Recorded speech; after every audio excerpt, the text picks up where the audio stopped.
In this one, we're going to have a look at expanding a slice using the ellipsis operator. So this lesson goes kind of hand in hand in the one that we had on variadic functions. Imagine you have a slice and you want to pass the values from that slice to a variadic function, in which case what you would have to do is you would have to expand that slice, and we can do that using the ellipsis. So that's what we're going to do in this one. Okay, so this is the example we're going to use. Here we have a variadic function. As you can see, it has a parameter nums, and that will be a varying number of integers. So it could be 0 integers or it could be many integers. And what it's going to do is it's just going to range over those and sum them all together. Now down in the main function where we're going to use this, we have a slice, but we can't just pass a slice directly to sum. That won't work. What we need to do is we need to first expand that slice. So that's what we're going to do first here, and we can do it like this. So I'm going to create a variable called summed, and I'm going to call sum, and then I'm going to pass our slice in like this. I'm going to expand it as I pass it in. So I say values and then the ellipsis after the values variable. And what that will do is it will just take this slice and expand it into 3 separate arguments.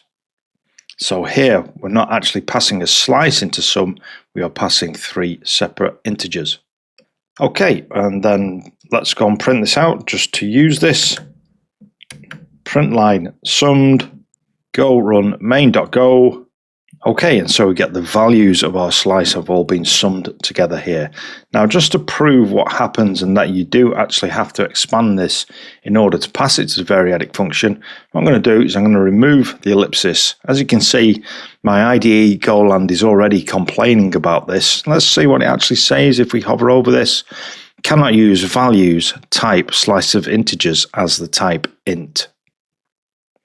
So the arguments that we must pass to sum must be integers, not a slice of integers.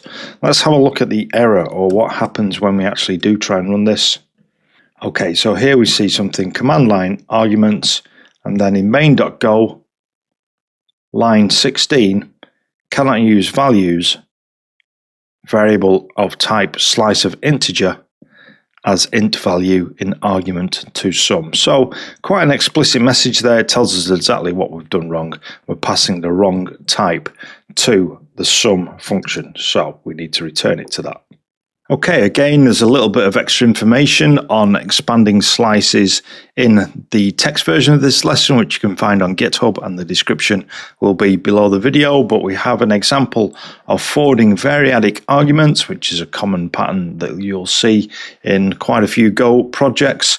And also there's something which explains expansion, and that it only works with variadic parameters. So say, for example, you have a function like this one here, and it takes 2 string arguments. You can't then go and expand a slice of strings and pass that. The reason being that this function does not accept a variadic parameter. It accepts 2 explicitly different parameters.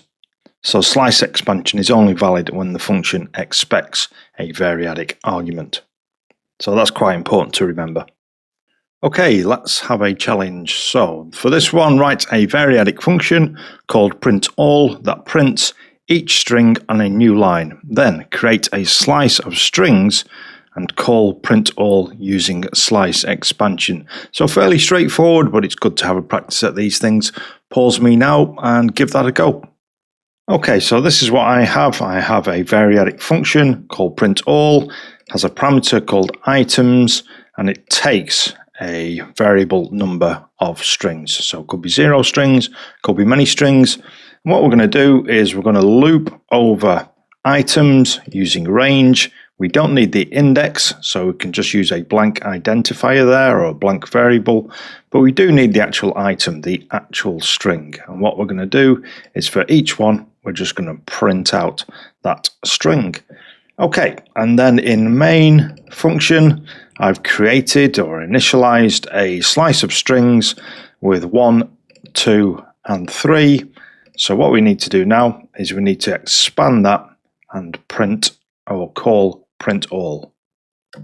So I'm going to call print all. This isn't returning anything, it's just printing in place. So I don't need to store anything in a variable. And so it's words, and then to expand words, we just need the ellipsis, which is basically 3 dots. Let's go and run it.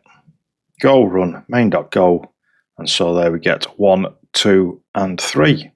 And remember, very important that we do expand it, because print all takes a variable number of strings, not a slice of strings. So if we tried to pass in a slice of strings, we'd get the same error as what we got previously. How did you get on with that one? Hope you gave the challenge a go. Hopefully you were successful with it. Expanding with ellipsis is something which you'll commonly do when you're dealing with variadic functions and you're starting out with slices, because in order to pass the values from that slice into a variadic function, you need to expand. So now you have one more tool in your toolkit. Hope you've enjoyed this one. Give the video a like. Make sure you're subscribed if you want YouTube to show you more Go Bytes. And if you want details of the extra lesson text or where you can join my newsletter list, it's all down in the description. I'll see you in the next one.